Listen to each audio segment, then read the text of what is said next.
Everyone knows South Korea as the land of dramas, cutting-edge technology, K-pop, and great wealth. Seoul is one of the most modern cities in the world, and it seems like everything in this country is clean and perfect. But there is a dark side to this perfection that they don't want you to see.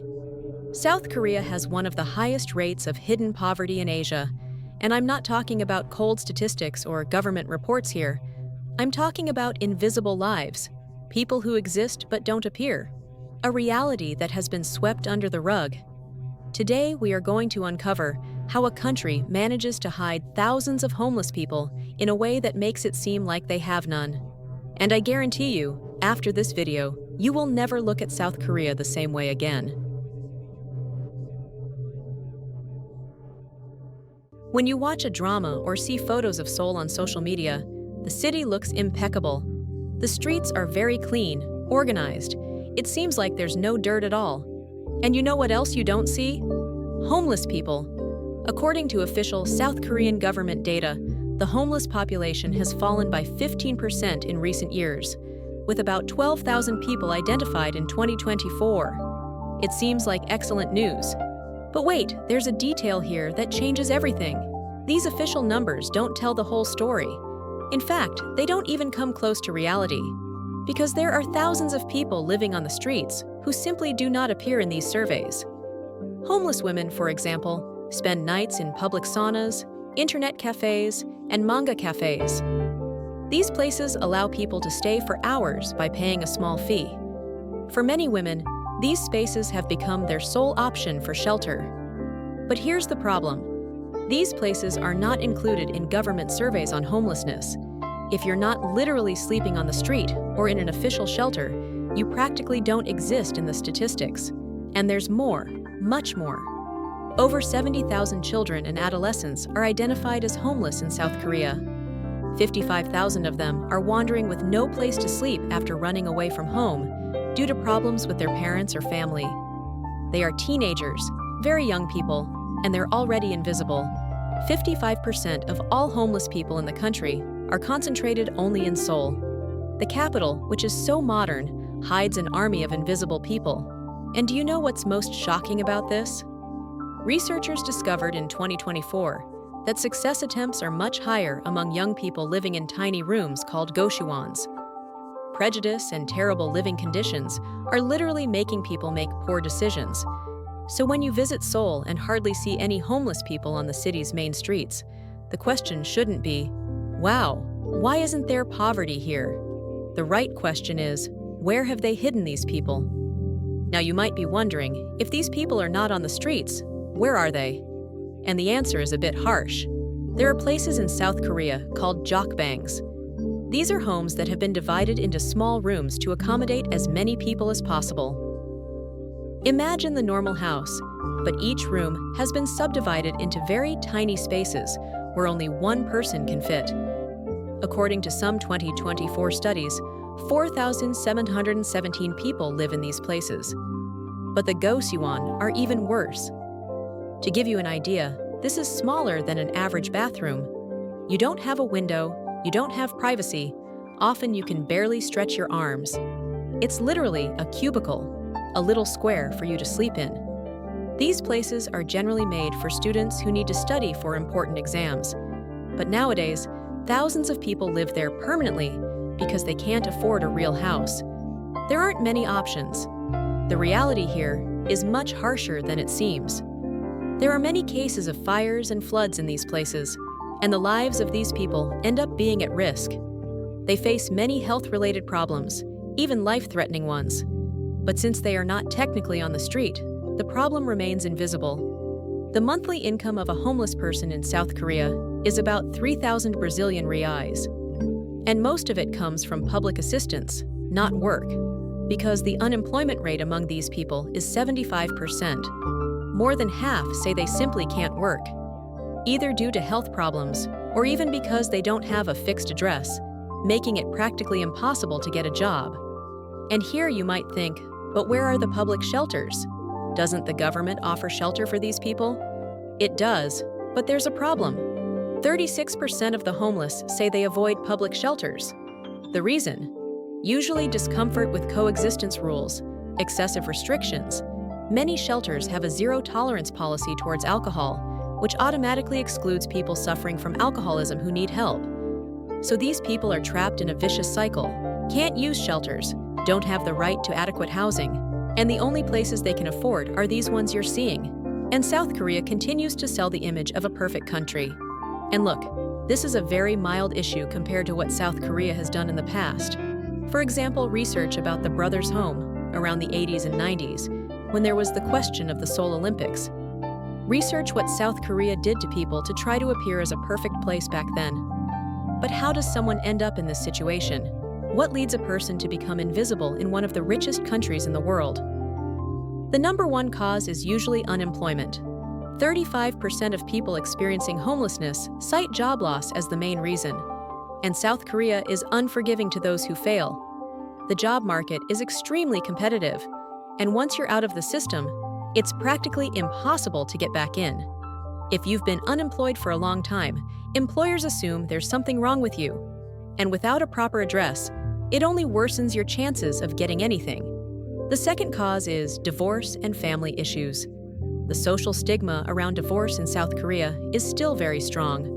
When a family breaks up, there is often no support. And without that kind of support, people usually end up this way. The third cause is business bankruptcy. The Korean economy is very competitive and also unforgiving. Entrepreneurs who fail often end up losing everything, and the financial system doesn't forgive mistakes. There is no easy second chance. The cost of living in South Korea, especially in Seoul, is increasingly on the rise. For the lower classes, it is simply impossible to buy or even rent a decent place to live. The cost of living is extremely high. Wages don't even come close to matching this, and suddenly you find yourself without options. So it's not just a matter of being unemployed, it's a combination of various things.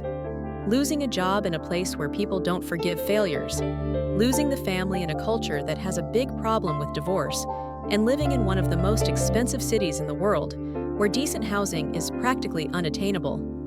It's a luxury. And when you reach this point, it seems like there's no way back.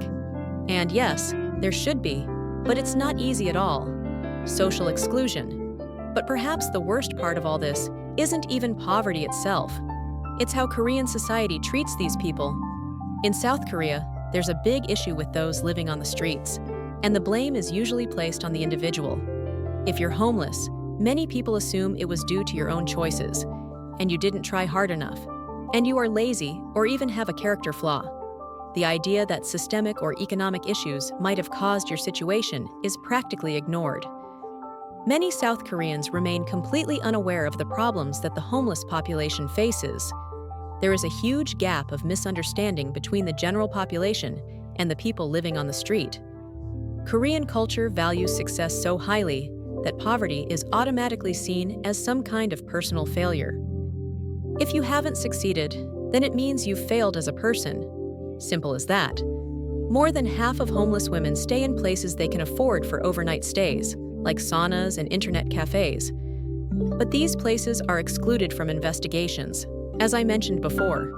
And many say this is because acknowledging these people would mean admitting that the problem is much larger than the numbers show.